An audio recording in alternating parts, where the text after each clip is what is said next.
Retirement की तैयारी retirement के बाद होनी चाहिए या बहुत पहले? क्या आपने अपनी रिटायरमेंट की प्लानिंग की है? उसके बारे में सोचा है? एक बात जरूर याद रखना, जब इनकम कम हो जाती है तब खर्चे और ज्यादा हो जाते हैं। अगर आप सोच रहे हैं कि रिटायरमेंट 60 के बाद होती है तो रियलिटी थोड़ी डिफरेंट है। आज के टाइम में प्रोफेशनल्स का जो पीक है ना अर्निंग का, वो फेस 45-50 तक रह सकता है। तो सवाल ये है, उसके बाद इनकम, उसकी आपकी क्या प्लानिंग है? कुछ रियलिटी चेक करते हैं। जॉब सिक्योरिटी ये कम हो रही है, एआई है, ऑटोमेशन है, इन सब का इम्पैक्ट धीरे धीरे बढ़ता जा रहा है। कॉरपोरेट की दुनिया में अर्ली एग्जिट्स, ले ऑफ्स ये बहुत कॉमन हो गया है। आपके जो स्किल्स हैं वो समय के साथ बदल गए हैं, आउटडेटेड हो गए हैं।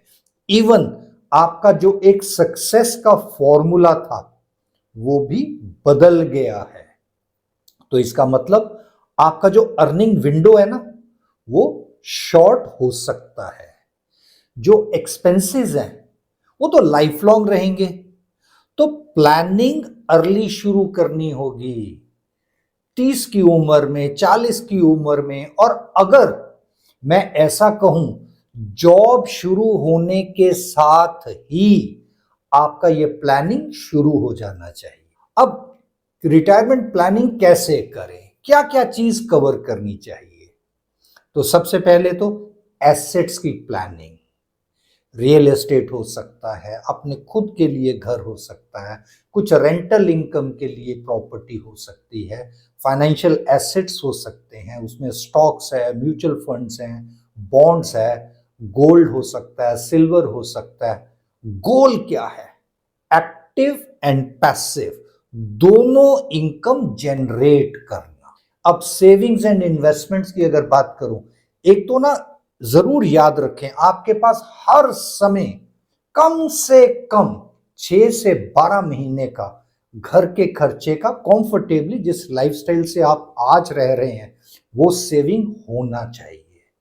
SIP, mutual funds, retirement corpus का calculation, additional contribution towards your provident fund, कुछ कंपल्सरी रिकरिंग डिपॉजिट्स।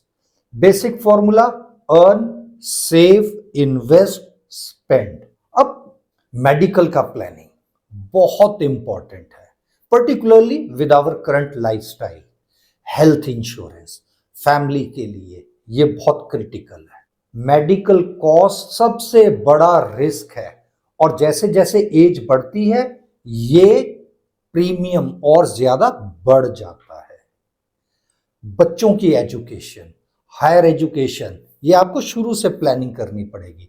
इंडिया में पढ़ाना है, बाहर पढ़ाना है, कौन सा कोर्स करवाना है, और इन्फ्लेशन का एडजस्टमेंट ये जरूर करें। बच्चों की मैरिज, उनकी सेटलमेंट के लिए बेसिक उनको सपोर्ट फंक्शन, हर चीज की प्लानिंग आपको पहले करनी पड़ेगी। इमोशनल डिसीजन ये कई बार ना बहुत भारी पड़ जाते हैं। जब हम बच्चों को सपोर्ट करना चाहते हैं तो you need to plan in advance for your own post retirement also. और ड्यूअल इनकम का फॉर्मूला, इसके ऊपर जरूर काम करें। कोशिश करें, आजकल सभी वर्किंग कपल हैं, तो कैसे और एडिशनल इनकम जनरेट किया जा सकता है ताकि एक एडिशनल वेल्थ क्रिएट किया जा सके। रिस्क डाइवर्सिफिकेशन ये जरूर करें। बेटर लाइफस्टाइल प्लस सेविंग्स, इनके ऊपर ध्यान दें। अल्टरनेट मॉडल, एक जॉब प्लस कोई साथ में बिजनेस, कोई स्टार्टअप, कोई और अर्निंग अपॉर्चुनिटी, चाहे वो कंसल्टेंसी हो गया, कोचिंग हो गया, यूट्यूब हो गया, फ्रीलांसिंग हो गया, एनीथिंग, लेकिन ये जरूर करें। आज के टाइम में ना सिंगल इनकम रिस्की रह सकता है। अब मल्टीपल इनकम स्ट्रीम, ये सिर्फ सैलरी पर हमको डिपेंड नहीं होना चाहिए, ये डेंजरस हो सकता है। रेंटल इनकम हो गया, डिविडेंड का इनकम हो गया, कोई ऑनलाइन बिजनेस हो गया, अपना personal brand, LinkedIn, YouTube, consultancy, coaching, and very important, आपकी जो हॉबीज हैं, आपके जो कुछ स्किल्स हैं, उनको भी रेवेन्यू में कन्वर्ट करें। Make a business out of your hobby, your skills. Smart strategy के ऊपर काम करें। अब इसमें क्या करना चाहिए? अपनी नेट वर्थ कैलकुलेट करो, रिटायरमेंट एज पहले डिसाइड करो। आने वाले समय में ना रियलिस्टिकली 50, ये एक आपको अपना बेंचमार्क लेना चाहिए कि 50 तक आपको अपनी सारी प्लानिंग पूरी कर लेनी चाहिए।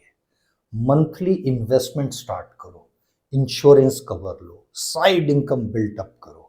रिटायरमेंट प्लानिंग एक ऑप्शन नहीं है, ये नेसेसिटी है, ये जरूरी है, इट्स अ मस्ट।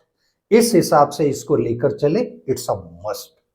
और अगर आप आज प्लानिंग नहीं करेंगे तो कल आपको कॉम्प्रोमाइज करना पड़ेगा। और हां, मेरे को कमेंट्स में जरूर बताएं, क्या आपने अपनी रिटायरमेंट की प्लानिंग शुरू कर दी है? नहीं की है तो जरूर शुरू करें। और मेरा ये वीडियो अच्छा लगा तो इसको लाइक करें, शेयर करें, सब्सक्राइब करें, ताकि मैं अपने सारे एक्सपीरियंस आपके साथ शेयर कर सकूं।